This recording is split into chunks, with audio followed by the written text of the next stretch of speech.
नमस्कार, आप देख रहे हैं hot guest question of history paper 7th।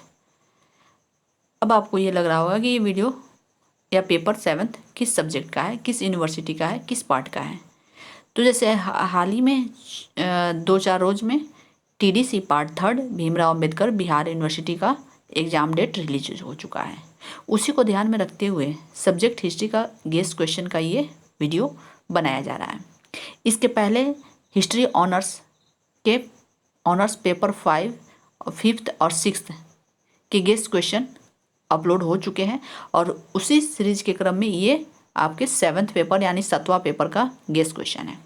ये जो क्वेश्चन, एक बात आप ध्यान में रखिएगा कि ये जो गेस्ट क्वेश्चन कराया जा रहा है इसमें 100% आपके क्वेश्चन टैली करेंगे। अगर नहीं भी करेंगे तो 95 तो श्योर है। ओके, तो ये पेपर 7th है। पेपर 7th में आपको यानी 7वें पेपर में पढ़ना है एशिया का इतिहास। एशिया में तो रूस का भी इतिहास आता है, लेकिन आपको इसमें पढ़ना क्या है, चीन जापान। ओनली एशिया के इतिहास में पढ़ना है चीन जापान का इतिहास। TDC पार्ट 3 सेशन आप मैं नोट कर देती हूँ। गेस्ट क्वेश्चन है किस सब्जेक्ट का, हिस्ट्री का। कौन सा पेपर है, 7वां पेपर है। 7वें पेपर में आपको क्या पढ़ना है, एशिया का इतिहास। एशिया के इतिहास में पर्टिकुलर एक चीज़ आपको अलग करना है, वो है चीन जापान का इतिहास। TDC पार्ट 3, TDC पार्ट 3 है ये।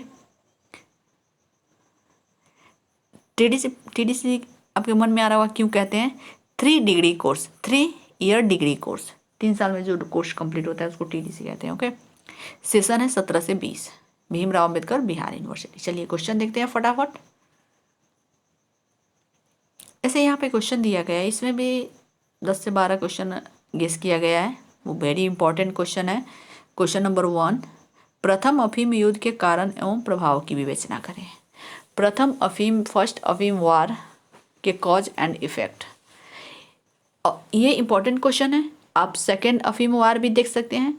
और एक बात और बता दूं, वेरी इंपॉर्टेंट, मैं बीच में रोक के कह रही हूँ कि अगर जो विद्यार्थी इस क्वेश्चन को देख रहे हैं, अगर उन्होंने इस क्वेश्चन को नहीं पढ़ा है या ये किसी कारण से उनके पास नोट्स अवेलेबल नहीं है, तो आपको चिंता करने की बिल्कुल ज़रूरत नहीं है, क्योंकि मेरे चैनल यानी सेल्फ मेड ट्यूटोरियल पर ये सारे क्वेश्चन, नीचे जाके जापान से 1-2 क्वेश्चन शायद अपलोड नहीं है जैसे कि मुझे याद आ रहा है, लेकिन आप जाएंगे प्लेलिस्ट में देखेंगे तो लगभग इसमें 2-3 क्वेश्चन को छोड़कर सारे क्वेश्चन अपलोड हो चुके हैं डिटेल्स नोट्स के साथ।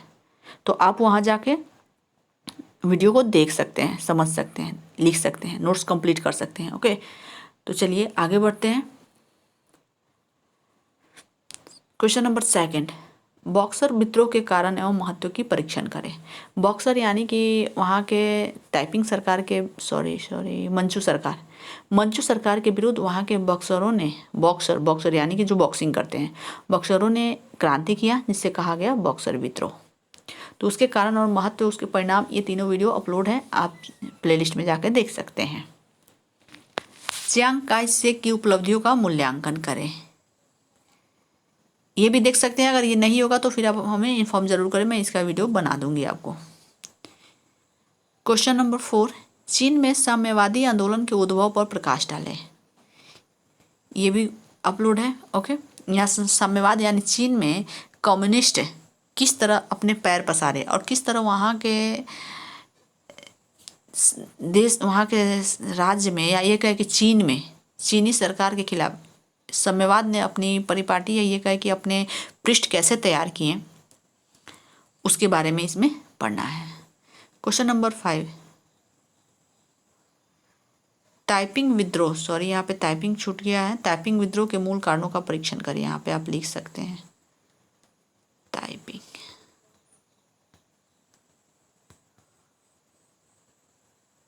टाइपिंग विद्रोह के मूल कारणों का परीक्षण करें। ये टाइपिंग मिस्टेक हो गया है, आप सुधार करके लिख लीजिएगा। मैं बार बार कर रही हूँ, 5th नंबर में है टाइपिंग विद्रोह के मूल कारणों का परीक्षण करें। क्वेश्चन नंबर 6, 1911 ईस्वी की चीनी क्रांति किन कारणों से हुई थी, यानी 1911 ईस्वी की चीनी क्रांति के कारणों के बारे में आपको लिखना है। क्वेश्चन नंबर 7, जापान में मेजी पुनर्स्थापना की महत्व का विवेचन करें, मेजी पुनर्स्थापना के बारे में लिखना है। क्वेश्चन नंबर 8 में आपका आ जाएगा 1904-5 के रूस जापान युद्ध के प्रभाव की विवेचना करें। 1904-5 के रूस जापान युद्ध के प्रभाव की विवेचना करना है।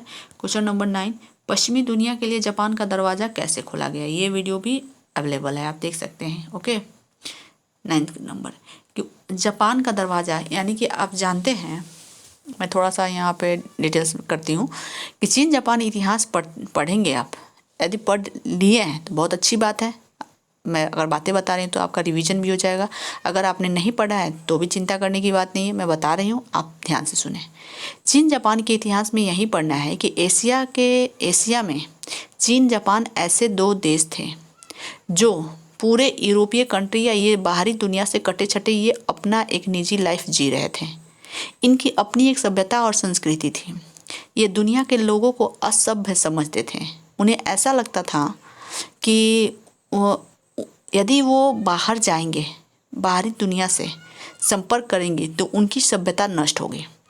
लेकिन एक बात ऐसी थी कि ये दोनों देश आंतरिक रूप से समृद्ध थे।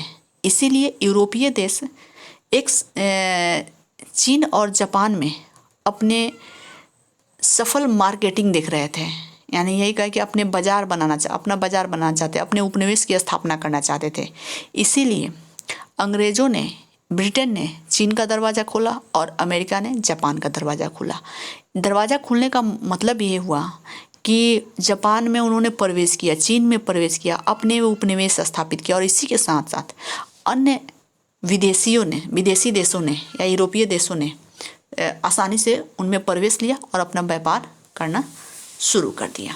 इस तरह से उनका एकाकीपन या ये कहे कि उनकी लॉनलीपन जो था, अकेलापन, खत्म हो गया और वह विश्व के साथ मिलकर काम किया। और ऐसी परिस्थिति में भी चीन जापान ने विकास किया और जापान आज के समय में जापान विकासशील देशों में नंबर 1 कंट्री है। वहाँ के लोग बहुत ही मेहनती होते हैं। तो इसी को कहा गया है जापान का दरवाज़ा खोलना, जिसे खोला था अमेरिका ने। क्वेश्चन नंबर 10, 1842 ईस्वी की नानकिंग की संधि का मूल्यांकन करें। ओके, ये क्वेश्चन मुझे तो लिखना था 2 नंबर में, मैंने 10 नंबर में लिखा, कोई बात नहीं, आप देख सकते हैं। यानी कि प्रथम अफीम युद्ध हुआ था, तो प्रथम अफीम युद्ध के बाद जो रिजल्ट आया, या दोनों में जो किसके बीच हुआ था प्रथम अफीम युद्ध, अंग्रेज और चीनियों के बीच।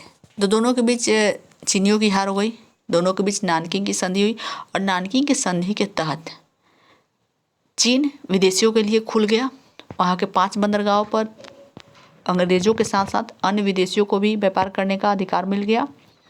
इसके अलावा युद्ध हर्जाना के रूप में भी उसे एक मोटी रकम देनी पड़ी। तो इस तरह से पूरी तरह से चीनी पर अधिकार करने की पूरी कोशिश की गई विदेशियों के द्वारा। तो यही हुआ नानकिंग की संधि 1842 में। और प्रथम अफीम युद्ध कब हुआ था? 1839 में। ओके, तो उसके बारे में ये लिखना, ये वीडियो भी अवेलेबल है, आप देख सकते हैं। क्वेश्चन नंबर 11, द्वितीय विश्व युद्ध में जापान की भूमिका का परीक्षण करें। द्वितीय विश्व युद्ध में जाते हैं, आप ये भी जानते हैं कि जापान ने कैसे प्रवेश किया और किस तरह से जापान लगभग नष्ट हो गया। जैसे प्रथम युद्ध में जर्मनी हुआ था, द्वितीय युद्ध में जापान हुआ, क्योंकि अमेरिका ने जापान के नागासाकी और हिरोशिमा पर बम गिराया। कब गिराया? 6 अगस्त और 9 अगस्त 1945 ईस्वी को, जिसके खमियाजा आज तक उस जगह के लोग भुगत रहे हैं। ओके, तो इस तरह हम पढ़ेंगे, द्वितीय विश्व युद्ध में जापान की भूमिका का परीक्षण करें। क्वेश्चन नंबर 12, मंचूरिया संकट पर एक निबंध लिखें। मंचूरिया संकट क्या था? मंचूरिया एक जगह था जिसपे जापान ने अधिकार कर लिया, जिसपे चीन और जापान आपस में लड़ रहे थे और इस पर किसी भी राष्ट्र संघ की बात नहीं मानी गई, जो द्वितीय विश्व युद्ध का कारण बना। क्वेश्चन नंबर 13, जापानी साम्राज्यवाद की विफलता का परीक्षण करें। जापानी साम्राज्यवाद विफल कैसे हुआ उसके बारे में आपको लिखना है और पढ़ना है। ओके, तो ये था TDC part 3 history honours paper 7वां का guess question, Bhimrao Ambedkar Bihar university का। ये गेस्ट क्वेश्चन उन बच्चों के लिए किया गया जिनका एग्जाम 2 दिसंबर से स्टार्ट होने वाला है। ओके, तो इस तरह आप ध्यान से पढ़ें, अच्छे से तैयारी करें। ये क्वेश्चन से 100% क्वेश्चन जो है आपके टैली करेंगे और आप सफलतम रूप से सफल होंगे। ओके, आपके आने वाले एग्जाम के लिए ऑल द बेस्ट। आप अच्छे से तैयारी करें और आप यदि वीडियो देख रहे हैं तो वीडियो को लाइक करें, वीडियो को अपने दोस्तों के बीच, आपके सोशल मीडिया जहाँ भी आप जुड़े हो वीडियो को ज़्यादा से ज़्यादा शेयर करें। यदि आपने चैनल को सब्सक्राइब नहीं किया तो चैनल को सब्सक्राइब कर लें। नेक्स्ट वीडियो लेकर जरूर आऊँगी। इसका एक पेपर 8 बचा हुआ है, उसको मैं आजकल में अपलोड कर दूँगी, आप उसे देखना ना भूलेंगे। ओके, तब तक के लिए पढ़ते रहें। मैं नेक्स्ट वीडियो के साथ फिर से आती हूँ, तब तक के लिए धन्यवाद।